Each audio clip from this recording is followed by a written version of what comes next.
All right, guys, today we're going to talk about the most expensive wheel I have ever purchased. And before I get started, I know that you speed skaters already pay an absurd amount for wheels. You know, you have your massive 125 millimeter wheels, but this is an 80 millimeter wheel. And I generally never wasted this much on a wheel. This individual wheel goes for $15 a piece. And that is more than I usually spend. Most of you guys know the wheels I generally go for are something like rollerblade hydrogens or undercover wheels. They perform very similar price range, not too cheap, but not this expensive. And from what I understand, they're actually made in the same factory in the US. And this wheel is also made in the US. And the wheel I'm talking about today is the FR Junk wheel. Now, for you guys that don't know Junk, it's a company that was, I think recently, not too long ago, started by Francisco Ramirez, who works for MPC. And as you can see, it actually says powered by MPC here. So MPC makes quality wheels. You see a lot of them in the speed skating world. So they know what they're doing. This wheel is poured in the US. And it is, you can see here, it's 80 millimeters X firm. Now, this kind of terminology you'll hear more in like speed skating. When it comes to like durometer, as far as the A meter, which most of us go by, it's somewhere around an 85, 86A. So it's not too hard, but it's not too soft. And it's an elliptical profile, which is also known as bullet.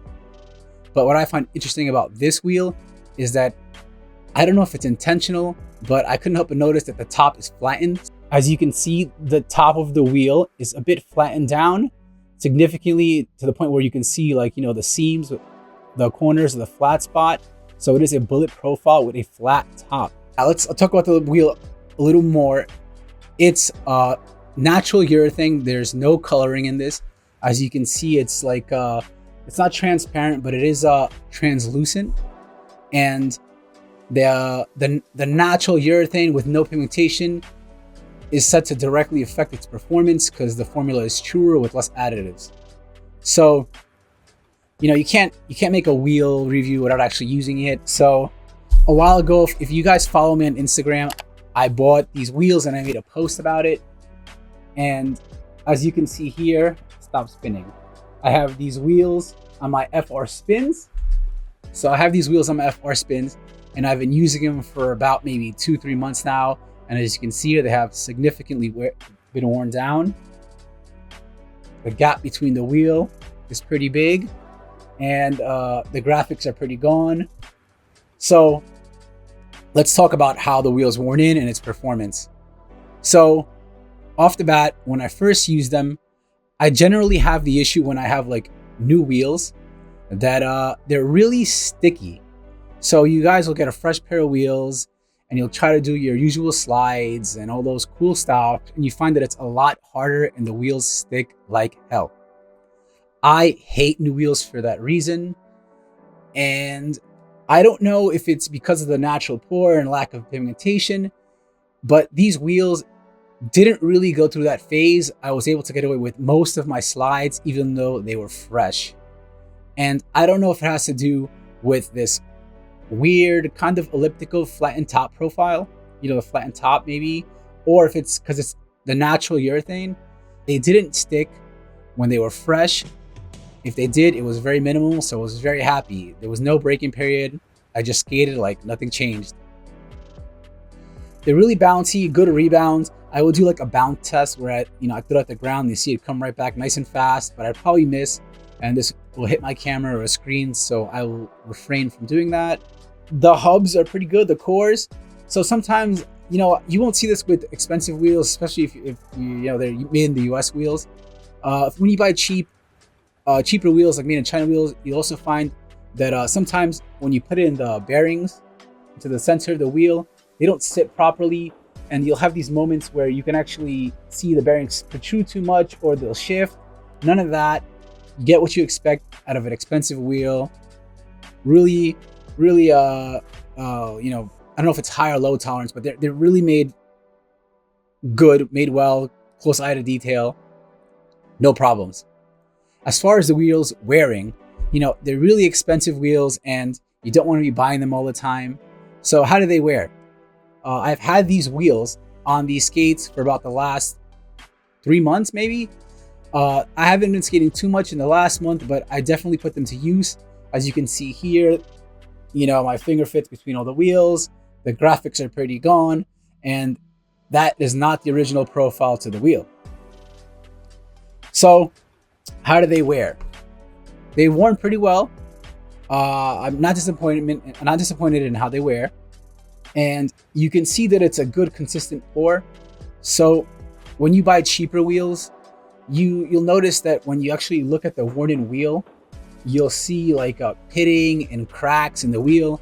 And that's a sign that when it was poured originally, that it didn't cool, or the consistency of the actual urethane was off. And this will result in like wheels that tend to chip or have cracks in them.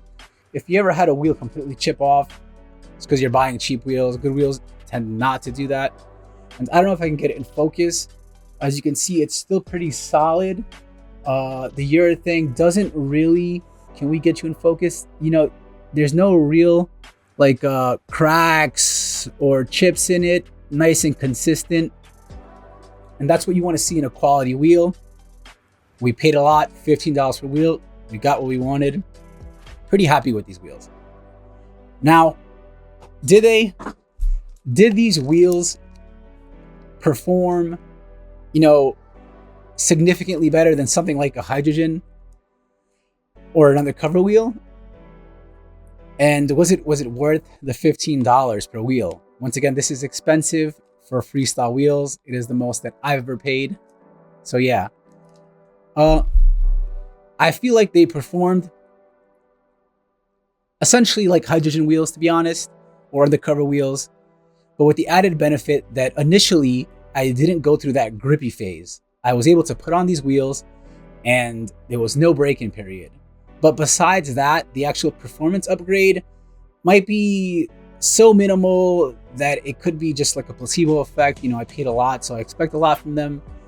So I guess it's up to you guys. Would you pay for a wheel this expensive? And if you have, what is the most expensive wheel you've ever bought? You can leave in the comments below. But overall, I'm happy with this wheel. I obviously bought a second pair. You know, this is the second one. I have this fresh pair here and the one that's on my skates. So I'm happy with them. They performed really well. They have an interesting profile. Like I said, it's an elliptical with a chopped off top. I don't know if that's intentional or if that even affected their performance. But like I said, out of the box, I was able to skate them with no break-in period. They didn't feel really sticky. I love them about that. They wore decent, and overall were a generally good wheel. So I would recommend these wheels if you can stomach the price. Once again, I know you speed skaters waste an absurd amount of money, but we're talking about 80mm freestyle wheels. All right, so that's all I have to say for now for the wheel. I'm pretty happy with them. If you have any questions about them that I can answer, leave them below. And thanks for watching.